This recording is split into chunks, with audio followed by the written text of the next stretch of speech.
All right, so you see the main verse here? The heavens declare the glory of God, and the firmament shows his handiwork. Psalm 19:1. This verse claims that creation itself gives you proof of God's existence. And not only does it give you proof, it brings God glory. So today we're going to find out how that works out. Okay? You ready for that? So move the microphone a little closer. Yep. I'm going to do that right now. There we go. Here we go. Wow. So I'm going to start off with some funnier slides to show you how when you really understand creation, atheism seems ridiculous to you. Okay? So here are a bunch of fleas and a dog. It's an atheist convention. And the speaker, he's like me. He's saying, what proof do we have that there is a dog? But do you see the absurdity of this whole thing? They're in the dog. The evidence is all around them. This entire world around us is proof that God exists. And atheists are like this flea, saying, where's the evidence of dog? When they're in the dog. And likewise, atheism is like a fish denying the existence of water. Why do fish have a problem identifying the existence of water? Please feel free to join in. Because they're so surrounded by it, they don't even realize that it exists. And also, atheism is like being at a drunken party and being the only sober person. Because they're not using their minds. They're the crazy ones. You're the only sane one in the room. You understand? So they're also like this guy, this little kid, who closes his eyes and says, there is no God and I'm invisible. When you were a kid, did you ever close your eyes and think that nobody can see you? Atheists are like that. Okay? So now we're going to get into some more serious topics, okay? This is called a Galileo argument. It's an argument for God's existence from design. So I'm going to show you something. You see this set of playing cards? Is that obviously random or created by some intelligent mind? Created. No, as far as the orientation of those cards. Oh. The organization of those cards. Oh. Right. It's random. Do you need a PhD to know that? How about that set of cards? Is that random or does that require a mind to arrange that? Do you need a PhD to know this is created by an intelligent mind? Is design obvious to the most casual observer? Okay, let's keep going. How about this guy? It's a robotic arm. Let's say Elon Musk designed that. Is that obvious that that was designed by an intelligent mind? There's no one's going to argue with you there. How about that? Now, atheists will tell you that that is random, unguided processes, right? Yeah. If this requires a human mind, why not this an even greater mind? Atheism makes no sense. And let me back up a little bit. If you're concerned about having to answer questions about atheism for evangelism, I can tell you it rarely happens if you're just going out to the general public. So have no fear. And if somebody ever asks you a question, the answer to which you don't know, what's your response? Give me your email, I'll get back to you, right? So you can always turn that into an advantage, and it'll turn into a learning experience for you, okay? How about this? Did that painting require a painter? Would you agree that every painting requires a painter? Would it be absurd to say that a painting painted itself? Would it be absurd to say the paint fell off the paint shelf, hit the ground, and made that painting without a mind? That's absurd, right? How about that person? Atheists will tell you that this human being came about by an unguided process. Which is more complex, the human woman or the painting of a woman? The human. She is infinitely more complex than a painting. But somehow, They convince themselves nothing created this, but someone created that. That makes no sense. How about this? We see Lincoln and the Lincoln Monument, or whatever you call that part of the monument, right? So everybody agrees someone made that. That was not random chance. Erosion was just the right elements hitting the rock at the right angle, at the right time, at the right speed to create something that looks like Abraham Lincoln, Mount Rushmore, right? But Abraham Lincoln was created by an unguided process according to atheists. How can that be? This is very basic, right? You don't need a PhD in science or philosophy or anything like that to understand this. How about this? The White House. Does somebody have to create the White House? Absolutely. Does every building have a builder? Every painting has a painter? And look at this verse in Hebrews 3:4. For every house is built by someone, but he who built all things is God. See, the universe, all things, God created that. Even something as simple as a house has to be built by someone. But to say that the universe was built by no one is absurd. But think about it. Is the White House part of the universe? And that needed a creator. Everything in the universe needs a creator. Now we're going to change to a different type of argument, the cosmological argument. That's the argument from the existence and creation of the universe. Okay? Let me ask you a question. Did the universe create itself from nothing? You can answer that question if you have a thought on this. Did the universe create itself from nothing? That would be an illogical statement, right? You can't create yourself before you existed. So, what do most atheists think? What would most atheists think is the creation of the universe? How did the universe come to be? Big Bang. Most atheists would say the Big Bang, right? So who created the Big Bang? Let me ask you this. If you talk to an atheist and you ask them where did the universe come from, and they say the Big Bang, did they win the argument? What's wrong with that answer? Where did the Big Bang come from? Chance. But where did it come from? Two atoms mashed together and To what? two atoms. All the matter, energy, space, and time were created in the Big Bang. So there is no two atoms to bang together until there's the Big Bang. You understand? So remember M-E-S-T, okay? I want like MEST. M-E-S-T. Matter, energy, even space and time did not exist until the Big Bang, according to science. Not according to the Bible, not according to theology. Okay? And that's a huge problem for atheists. Atheists, if they're smart, they don't like the Big Bang. Why do they not like the Big Bang? Because it makes no sense. It contradicts. Because anything that begins to exist has to have a cause. I'm going to go over that a little bit, right? And that cause starts to look like who? God. Because anything that can cause the universe to come into existence from nothing starts to look pretty transcendent and powerful, all powerful, right? So every effect, according to the law of causality, every effect must have an adequate antecedent cause. Okay? Would you agree that logically every effect has to have a cause?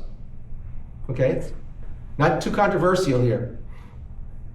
And that cause must be sufficient to create the effect that we're examining, correct?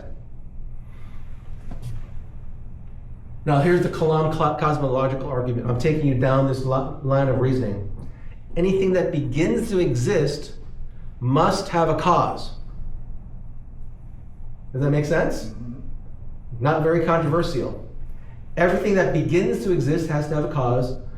The universe began to exist. Agree? Because of science. The Big Bang, right? But I'm going to show you, you don't even need Big Bang theology to know the universe began to exist, okay? So because the universe began to exist, therefore the universe has a cause. Very basic. Nothing to argue about. Nobody's going to argue with you on that one, okay? So what's the cause of the universe? Can a scientist, a materialist, atheist, give you a sufficient answer for what caused the Big Bang? Why? Because all the matter, energy, space, and time did not exist until after the Big Bang. Whatever caused the Big Bang to happen is not made out of what? Matter, energy, space, and time. Therefore, the cause for the universe to exist is outside of those four things. And do you know that science can only give you answers for matter, energy, space, and time? So science has nothing to say about how the universe began. They don't realize it, but that's really what science is telling them. So what is outside of matter, energy, space, and time, ladies and gentlemen? God. God, spirit, something transcendent. What's the word transcendent? What does that mean? Outside of, beyond. Okay? Something outside of, beyond the universe had to create the universe based on our understanding of the Big Bang. But we don't need to get that far. Okay. Let's say you're walking in the woods, you come across a fire, like a campfire. Do you expect the campfire to eventually burn out? Or do you think that that fire burned from eternity past and will burn to eternity future? That's absurd, right? So if you expect the fire to burn out, would you not expect a star or a sun to burn out eventually? There is no such thing as an infinite supply of energy. Agree? That would be in the realm of black magic. Right? So if we stay in science, think about this. Our sun is still burning, is it not? Therefore, the universe is not eternal. Why? If the universe was eternal, infinitely old, the sun would have burned out an infinite number of years ago because it has a finite supply of energy, correct? So the sun is still burning. That means the universe is not infinitely old because nothing has an infinite supply of anything. Energy is constantly being used up by the sun. One day our sun is going to go supernova, it's going to explode, and everything's going to be, in this solar system, is going to be gone. Okay? So anything that has the power to cause the universe to come into existence deserves to be called God. Would you agree? And our universe had a beginning. By simple logic, that because the fire burns out, the sun's eventually going to burn out. Because the sun is still hot, the universe is not infinitely old, and it's going to one day die, which means it had a cause. And God, anything that can cause the universe to come into existence, we can call God. Okay. Speaking of the Big Bang, let me ask you this. Have you ever seen an explosion create anything? Is an explosion a creative force or a destructive force? But do we see order in the universe? Yes. Do we see beauty in the universe? Beauty in the sunrise? Beauty in the face of a baby? Order in how birds know how to fly south in the winter and fly north in the summer. How salmon know to go up the stream to go back to the same place to spawn. There's order in the universe. An explosion cannot create that. Now, am I saying that the Big Bang didn't happen? Not necessarily, right? The Big Bang, just the idea of the universe coming into existence, is the friend of the Christian apologist, because even the name the Big Bang, do you know how that came about? An atheist hated the idea that the universe came into existence when they started to discuss the Big Bang, because he knows that it would destroy atheism. So he gave it a name that would make it sound ridiculous. It's a Big Bang, but it's stuck. Okay, so here's a deep one that, as far as I can tell, I'm the only one who came up with this reasoning, okay? So which part of the watch created the watch? Tell me.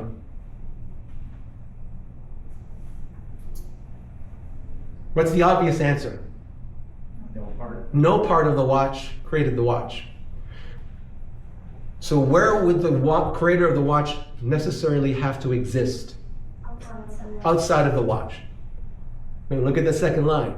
Which part of the universe created the universe? Same logic. No part of the universe created the universe, right? So where would the cause of the universe necessarily have to exist? Outside. There we go. A transcendent, all-powerful creator. What's transcendent? Outside of, beyond the universe, right? So the cause of creation can only be found outside of creation. Atheists have nothing to say about that. Okay. Do you know who this man is?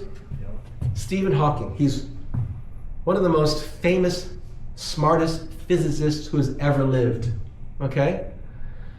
And he's an atheist. And look at some of the ridiculous things he said. Because there is a law such as gravity, the universe can and will create itself from nothing. He said that, even though he's a very smart person. Why would he make up such a crazy idea? Why? Because he doesn't want God to exist. Who is he lying to mostly? Himself. Anybody who's not insane can see through that, right? So if we take his logic, because there is a law such as mathematics, money will show up in my bank account all by itself for no reason. Do laws create anything? What do laws do? They govern the behavior of the things that exist. They don't create things out of nothing. And then let's look at David Hume. He said, I never asserted so absurd a proposition as that something could arise without a cause. Okay? Every cause must have an effect. But here we have Stephen Hawking, an extremely brilliant man, saying the universe will create itself from nothing because there's a law of gravity. Doesn't follow. It does not follow. It's a non sequitur. So which makes more sense? In the beginning, God, or in the beginning, nothing? Nothing can't do anything, right? So I know it's a little hard to see. I want to quote to you Aristotle. Aristotle, was he a Christian? He was not a Christian, he was a pagan. But look what he reasoned. There must be an immortal, unchanging being ultimately responsible for all wholeness and orderliness in the sensible world. He's basically saying that there's a God, but he's a pagan. But again, Stephen Hawking, because there's a law such as gravity, the universe can and will create itself from nothing. He's insane. He's insane. Nothing cannot do anything, right? Now let's look at this. The sun has a finite amount of energy, right? The sun will one day run out of energy. If the universe is eternal, why hasn't the sun burned out yet? Because the sun is still burning, the universe isn't eternal. Agree? The universe had a beginning. Anything that begins to exist must have a cause. Every cause is outside of itself because nothing caused itself. The cause for the universe must be outside of the universe. Creation demands the existence of a transcendent creator. Do you see that line of logic? Now, I just spoke a whole lot about the Big Bang. A lot of Christians don't like the idea of the Big Bang for specific reasons. I'm going to address those reasons. So I don't want you to be afraid of using the Big Bang as an argument, but I want you to understand some nuances so that you don't endanger your own good, solid biblical theology, okay? It has to do with the appearance of age. Now let's start with this. In Genesis 1, notice these sentences in these verses.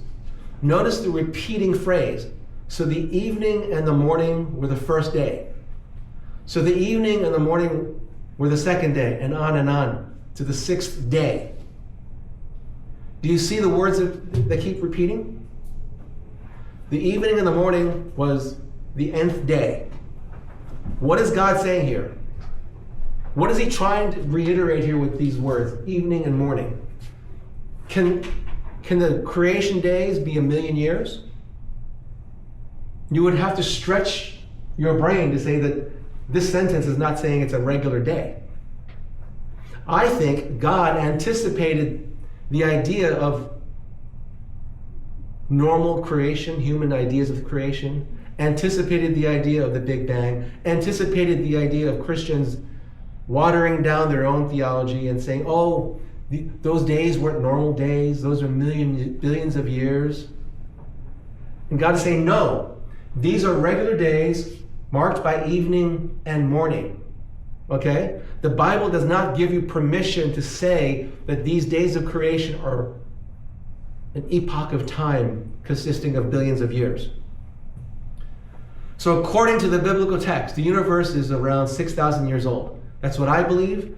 That's what anybody who reads the Bible for what it says has to agree that that's what the Bible says. Now, if you say it's anything other than 6,000 years, like billions of years, you have to admit that you're disagreeing with the Bible. That's the only honest way to read it, okay? But I'm going to show you some problems that we'll have to face, okay?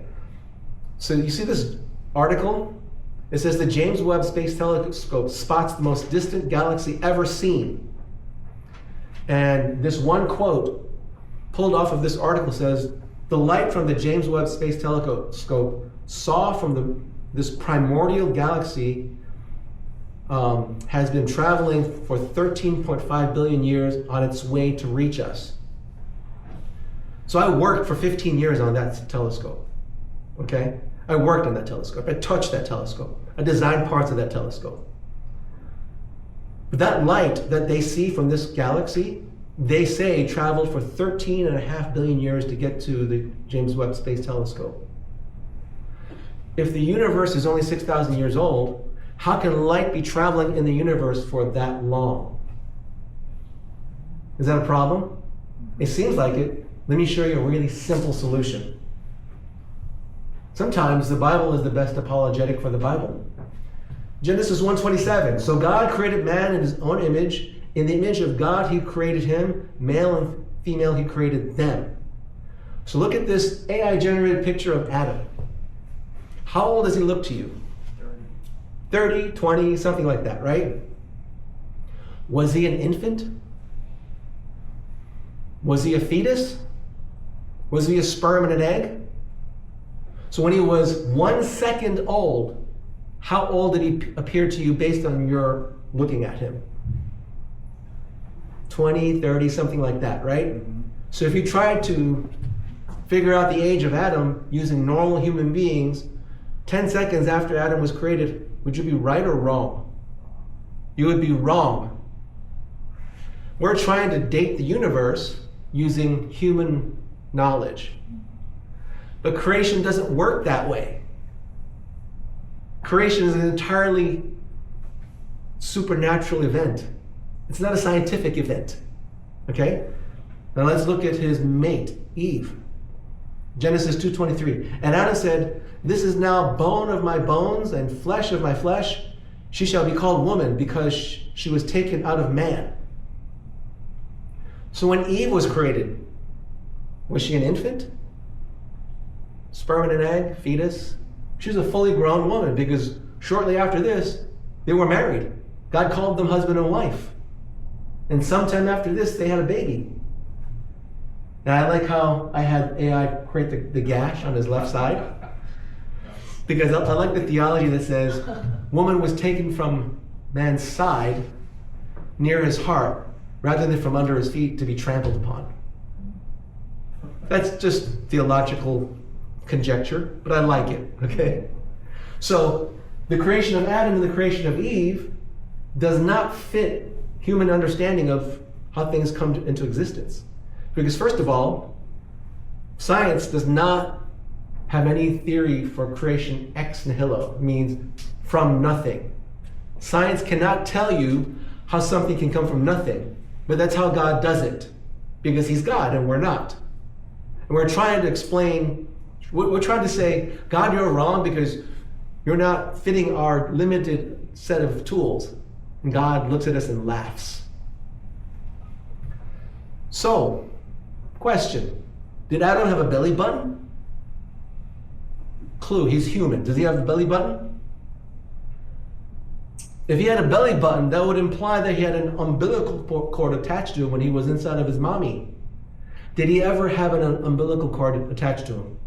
No. So if you look at normal scientific understanding of nature and you try to assess Adam, you would be all wrong. How about this? God, you know that God created trees in Genesis 1, right? Did those trees have rings if you cut the tree down? Yes, because they're trees. But what do we do with the rings of trees? What information can we gather from the tree rings? Age. Each ring is a year. So if you went to day one of creation, or day one after the creation of a tree and cut it down and counted the rings and say, oh, 53 years old, would you be right? You would be wrong. Did God create birds or eggs? He created birds, right? Did God create trees or seeds? Trees. Did he need a seed? Did he need an egg? Even if he created a seed, how did he create the seed, right? He had to start somewhere. He decided to start in an adult, whatever he was wanting to make. So let's get back to this issue of time. Let's assume that the Big Bang is correct in general terms, right? That the universe exploded, and that's how God created the universe, right? But the problem Christians have is how old the universe is. Science says the universe is 13.8 billion years old, some number like that they made up, okay? And we say it's 6,000 years old. Does science allow them to say the universe is 13.8 billion years old? The answer is no. You know why? I say all the scientists who dated the universe told you how old the universe is insane and low IQ in one respect. Do you know why? Have you ever heard of time dilation? It's real physics, okay? Did you know that time does not tick at the same rate everywhere in the universe? Okay, I see some nodding heads because you're smart kids here, okay? How does time change its rate of ticking? What two things affect the rate of time? Who can tell me? I have it on here. Gravity, velocity. Yes, you can read and you're smart. So the faster you go, the slower your clock would tick. The closer you get to high gravity field, the slower your clock would tick, even if it's an atomic clock. Have you ever heard of the famous mental experiment where you have two twins, same exact age? One of the twins gets on a rocket. He gets launched into space. He travels at 99% of the speed of light, does a round trip, and comes back to Earth after, let's say, 10 years of time. The astronaut who gets off of the rocket, aged, according to his time, 10 years. He's 10 years older. But his twin brother is like 90 years older. Because time on Earth is running faster than time on the spacecraft. And then the other one I told you is gravity. The closer you get to a black hole, the slower your time travels. So where am I going with all this? When all of the matter in the universe exploded into existence, was that a very slow event or a very fast event? Very fast event, would you agree? So was time not being distorted when things were exploding into space? Yes. And when all the matter was together in one tiny little speck, was gravity very high or very low when it was all together? It was very high. Both of those effects, the high gravity and the high velocity, distort time, slows it down. And you would be wrong for dating the universe. So how old is the universe? Well, it depends on where you are. If you are a photon, how old is the universe? 0. So there is no age of the universe, no universally accepted age of the universe that applies everywhere. Depends on how fast you're going and how much gravity there is around you. The age of the universe is a nonsensical quantity. And I find it amazing that even something as complex as time dilation has such simple equations. God's amazing, isn't he? So now I want to show you how some Christians, non-Christians, think about this idea of God. Do you guys know who Michio Kaku is? He's a famous popular science guy. He's more of a science popularist. I don't think he's that smart as a scientist, but I agree with this statement. I have concluded that we are in a world made by rules created by intelligence. Believe me, everything that we call chance today won't make sense anymore. So even a scientist who's not a Christian, in his researching the universe, he senses there's something special about the universe. It's not some random thing. It's not chance. Chance can't create all of this. Let's look at Aristotle. Right? We quoted him earlier. There must be an immortal, unchanging being ultimately responsible for all wholeness and orderliness in the sensible world. He wasn't a Christian. He sensed that there was something responsible for the world we live in. Max Planck, he was not a Christian, he was a theist. He says all matter originates and exists only by virtue of a force which brings the particles of an atom to vibration and holds this most minute solar system of the atom together. We must assume behind this force the existence of a conscious and intelligent mind. This mind is the matrix of all matter. He's a famous scientist, the Planck constant, okay? He's a groundbreaking scientist, and he senses that something intelligent is responsible for our universe. So I'm going to go a little deeper into this, something he said here. So what's in the nucleus of an atom? What are the two types of particles? No, in the nucleus. Protons and neutrons, right? Very good. What charge is a proton? Positive. Positive. What happens when you bring two like charges together? They repel. They repel. Are the two charges of a proton inside the nucleus of an atom very, very, very, very close together? No. They're very, very close together because they're very small, right? So every proton is very close to the other proton.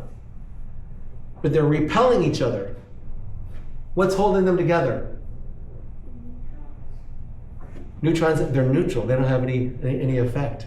The answer is they don't know. And they give it a name. They call it the strong force. It's their way of saying, we don't know. Or the strong nuclear force. Okay? So that's what Max was talking about in this quote. Okay. Now, I'm going to show you how atheism devolves into absurdity. What time should I finish? It is 8:15, 8:20 right now. How much more do you have? I don't know. It could be a lot. I can stop at any time, okay? Don't worry about it. I don't. Guys, 10 more minutes? Keep going. Keep going? All right, Okay. keep going. Okay. So this is the attitude of an atheist. There is no God and I hate him. Okay? Have you ever talked to atheists who sort of had that attitude? There is no God and I hate him. Okay? Now according to the laws of physics, you don't exist. Do you know that? You do not exist. Because the first law of thermodynamics says matter and energy can neither be created nor destroyed. Matter and energy can neither be created nor destroyed. So how did matter begin? It can't. According to the first law of thermodynamics, the universe can't exist because it can't be created. And we know it began to exist. So you don't exist, according to the first law of thermodynamics. How about this? Are you guys familiar with Neil deGrasse Tyson? Another famous science popularist, right? He said that we're all stardust. Have you ever heard that phrase? You're just stardust. It sounds very profound, doesn't it, right? So if Neil deGrasse Tyson is right and we're nothing but stardust, then black lives are just matter. Isn't that right? Thank God Neil deGrasse Tyson is wrong, because black lives are more than just matter. They're precious in the sight of God, and they're precious in my sight, right? Think about all that would be possible, all the moral implications, if we're just stardust. So if 2 asteroids collided in space, would you care? No. What if 2 school buses filled with students collided on the freeway? Would you care? They're both just stardust.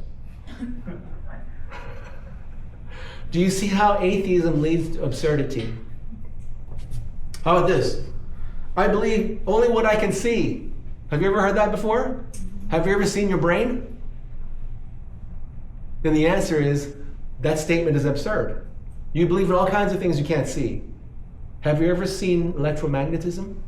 No. Have you ever seen radio waves? No. But you use it all the time with your phone. How about this? I believe only what I can see. Do you believe in love? Do you believe in hate? Do you believe in justice? Those are all things you can't see. There are a lot of things you cannot measure with scientific instruments. Evil cannot be measured with a ruler, a microscope, spectrometer, mass spectrometer, anything. But it's real. One of my favorite people. So, you guys know who Richard Dawkins is? He's the world's most famous atheist, okay? He says, and that intelligent designer could well be a higher intelligence from elsewhere in the universe. So he was caught on this interview by this movie maker, and Richard Dawkins, an atheist, said, maybe we came from another intelligence from somewhere else in the universe. So basically, he would rather believe in space aliens than God. Do you see where this is going? Why is he okay with space aliens rather than God? Because he's like that first atheist I showed you. There is no God, but I hate him. They just don't want him to exist. There's something inside of them that just does not want God to exist. And it causes absurd words to come out of your mouth. How about this one? Same guy. Faith is one of the great evils. There is no such thing as evil. He has said both of those statements at different times, but I put them together to show you the absurdity of what he's teaching. Have you ever heard this argument against Christianity? You live in the United States, you're a Christian. If you were born in India, you would be a Hindu. If you were born in Saudi Arabia, you'd be a Muslim. Have you ever heard that argument before? And the implication you're supposed to draw from those arguments is, therefore, none of those religions is true. Right? So let's take that logic and take it to its logical conclusion. People born in remote parts of Africa believe illness is caused by evil spirits. Some places they believe that, right? But you believe illness is caused by microscopic organisms because you were born in the West. Therefore, your belief in medical science is false. Absurd, right? Just because you have one set of beliefs that's tied to where you're born and where you grew up doesn't necessarily make that set of beliefs false. So away with your false logic and let's deal with the issue at hand. Let's examine these claims from the different religions and see if anything holds up to examination, right? So no more of this sloppy thinking. We'll take your sloppy thinking and see where it goes. So let's kind of sum this up, okay? Atheists believe the universe can cause itself to explode into existence from nothing. They believe that the universe is 14.7 billion years old, but don't realize that time dilation destroys the idea that the universe has an age. They have no idea what time dilation is, and they don't care. They believe that order comes from disorder. They believe that life comes from non-life. They believe that intelligence comes from non-intelligence. They believe purpose comes from purposelessness. They denies the existence of good and evil. They complain that religion is evil, forgetting that they don't believe good and evil exist. And they murder babies in the womb because they think it's inhumane to eat, but they think it's inhumane to eat chicken. Okay? Atheism is absurd. Okay? I'm going to show you some cool scientific foreknowledge in the Bible next. Okay? So you got to follow me on this one. This one you just got to stick with it. Okay? God revealed scientific facts about Arcturus thousands of years before man could have known. Okay? In Job 38:2 it says, "Or canst thou guide Arcturus with the sun?" Okay? So to the naked eye, Arcturus appears to be a singular star, and as well as to telescopes until 1971. But in 1971, astronomers discovered that there are 52 additional stars connected directionally with Arcturus, known as the Arcturus stream. So Arcturus, that looked like a star, happens to be a stream of 52 or 53 stars. But they didn't know this until 1971. So how did Job know that Arcturus was more than one star? Arcturus and his sons. Arcturus also is so massive and moving so fast that astrophysicists classify it as a runaway star. The combined attraction of all the stars we know cannot stop it or even turn its path. How did Job know that it was impossible to alter Arcturus's path? Canst thou guide Arcturus? Can't you redirect Arcturus? Arcturus and his sons? God seems to know something about Arcturus, which looks like one star, moving extremely fast and extremely massive, that can't be redirected. And it's hidden in the book of Job. I love Job. Job is filled with all kinds of good stuff. I'm going to give you another one from Job. So, Job 26:10. He drew a circular horizon on the face of the waters and the boundaries of light and darkness. At the boundary of light and darkness. So, today we know the earth is a sphere, right? The sun is shining on the earth. One side is light, the other side is dark. Follow me? At the boundary of light and dark, what shape is that boundary? A circle. He drew a circular horizon on the face of the waters at the boundary of light and darkness. Now, it doesn't say earth is a sphere, but it described that the earth is a sphere because no other shape could fit this description. And you would easily read through that and not realize that God is describing the earth as a sphere thousands and thousands of years ago, before man knew the earth was a sphere. So the Bible knows things about science before men could have known. The Bible is not a scientific book. It's not a book about science. But when it touches on science, it's never wrong. And it knows things before man knows it. Okay? Let's talk about the consequences of atheism. Okay? Have you ever seen memes like this? I didn't create this one. Okay? This lists a whole bunch of dead victims. Mao, China, 50 to 80 million dead. Lenin, 4 million dead. Stalin, 23 to 30 million dead. Kim Il-sung, 12 million dead. Ho Chi Minh, 12 million dead. Pol Pot, 2 million. I can't pronounce that guy's name. But Engels and Marx, 190 million. They're all atheists. So never let an atheist tell you that they're morally superior to you because they're an atheist, okay? We've seen the result of atheism. It's not good. Imagine no religion. Oh, you got Hitler, you got Stalin, you got Mao, you got this hairy guy, right? You got all these dead people, no religion. Because they say religion's the cause of all the wars. That's not true. The death toll from atheism in the 20th century is vast. Nothing is more dangerous than an atheist playing God. Isn't that true? So when you got a guy like Stalin, he thinks because there's no God, what stops him from doing anything he wants? Nothing. He effectively is acting like he's God. Nothing restrains him. Oh, they're possibly rebelling against me? Kill them all. You know, even during World War II, he killed his own scientists and engineers. He crippled his own war effort. Oh, look at this guy. Oh, he's one of my favorites. Peter Singer. The life of a newborn is of less value than the life of a pig, a dog, or a chimpanzee. He's a bioethicist at Princeton University.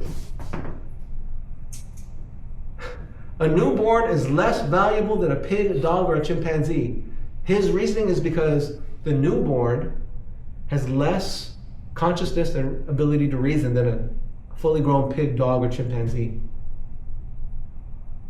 Do you see the weird, evil places that you can end up going if you literally follow the idea of atheism?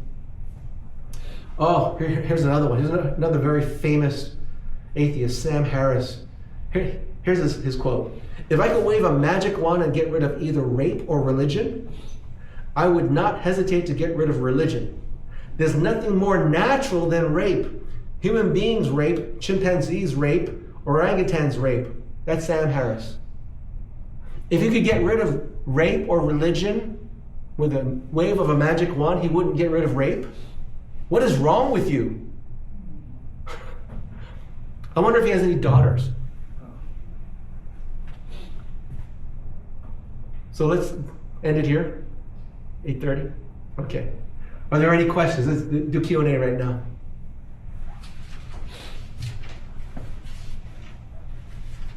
Anybody has anything that's confusing? Okay. Okay, you say everything needs to have like a cause, right? Mm-hmm. Then does God have a cause? Very good question. Yes. I want to answer that, okay? I'm not sure if I said it wrong or you didn't hear part of it. Everything that begins to exist has a cause. So what's the nuance I just threw in there? I didn't hear what you just said. Every- Sorry, I was it's on the okay. page. Everything that begins to exist must have a cause. Mhm. What's the nuance I threw into that phrase? Response?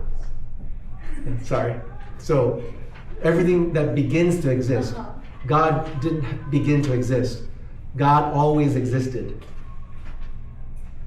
Okay, so I want to actually break it down for you, okay?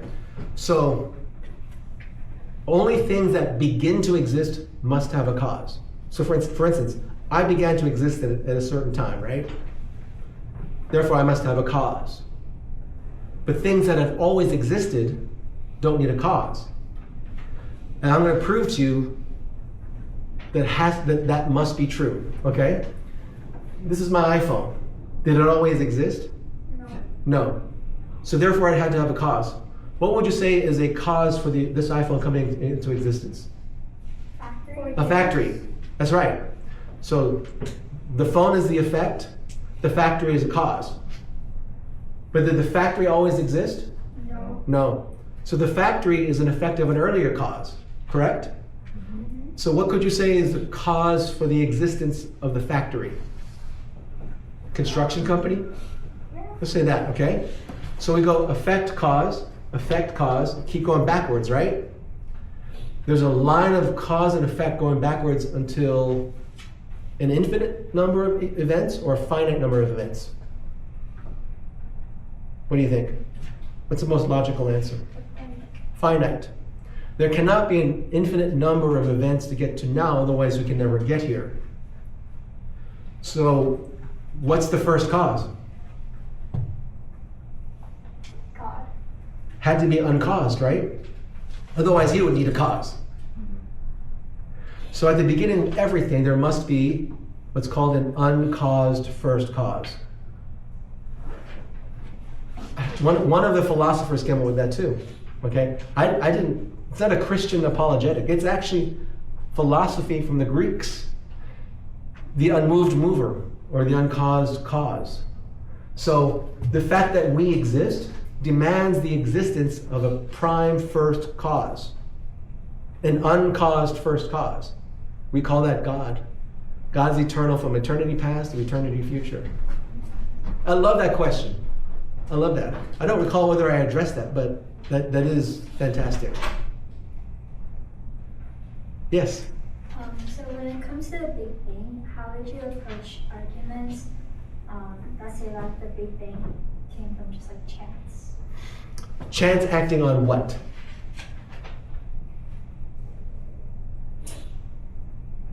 The answer is nothing. If you're a materialist, you don't believe in spiritual things, right? All the matter, energy, space, and time did not exist until the Big Bang happened. So there is no thing for chance to act upon.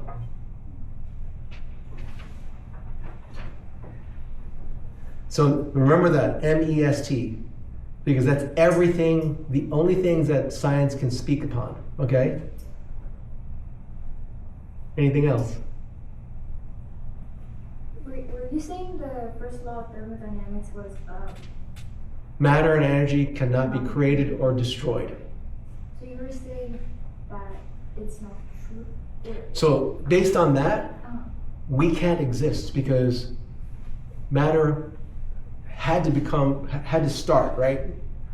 So the fact that matter and energy exist requires something special, something maybe beyond science for us to exist. It's the first law of thermodynamics. It's the most basic law, right? So if matter and energy cannot be created or destroyed, how did it get started? How did it come into existence? Because it did not always exist. Anything else? Man, these are great questions. You guys are paying attention. I guess I'm not that boring. Yes? When it comes to when the slides for atheist killers, I would just respond to someone when they say like, oh, a bunch of killers came from like Christian crusades and stuff like that. Absolutely true, right? So let's answer that. Let's answer that. First of all, there's some nuance required, right? So the Crusades were started by which organization? Rome, the Catholic Church. Is Catholicism Christian? Not really. Now, a bit more nuance. Was the Crusades an evil thing? Mostly no, partially yes. Why did the Crusades happen? It was a response to Islam raping and pillaging its way through all of Christendom. Do you know every Near East, Middle East, Muslim country used to be a Christian nation before Islam? How did it become a Muslim nation? Rape and murder. Not through peaceful conversion. Rape and murder. It got so bad that they raped and murdered their way all the way to Jerusalem.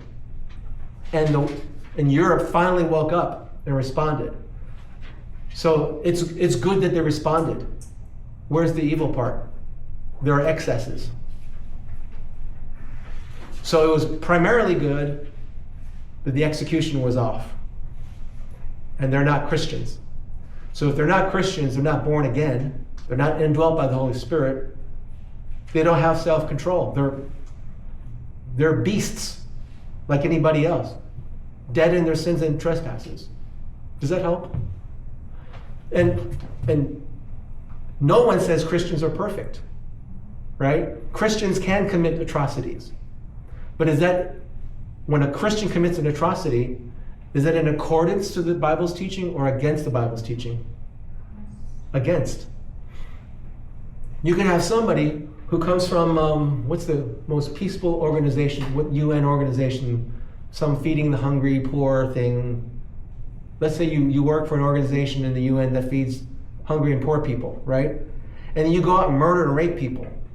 Does that make the organization evil? No, because you're not living up to the standards of the organization you represent. That doesn't besmirch the organization. It besmirches the person who carried out the atrocity. And maybe the Christians who committed those atrocities weren't Christians.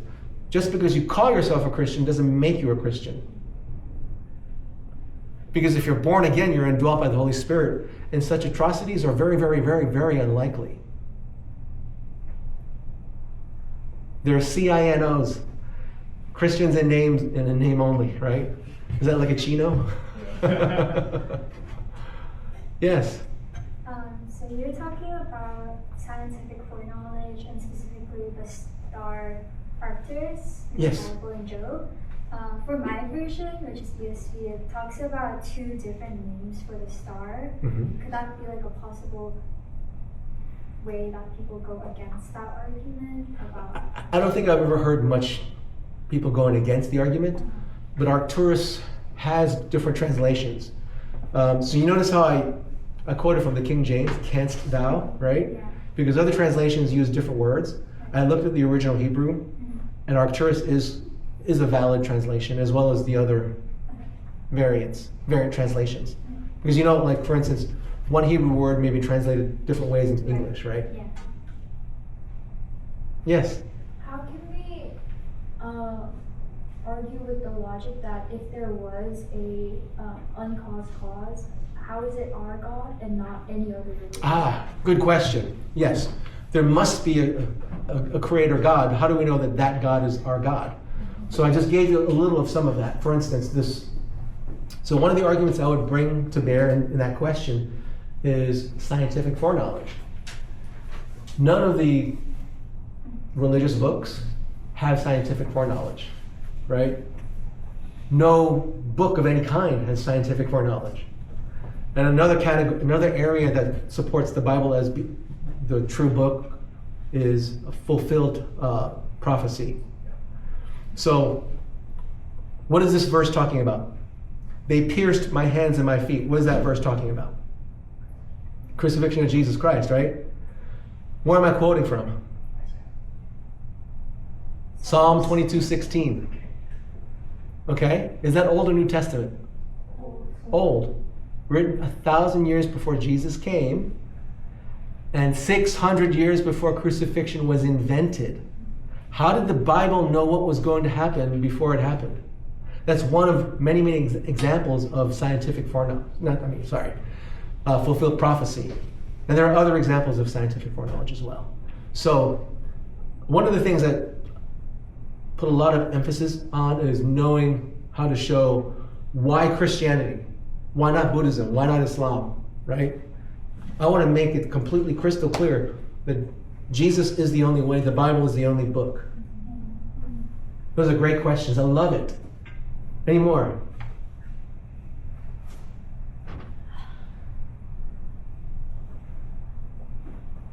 Going once.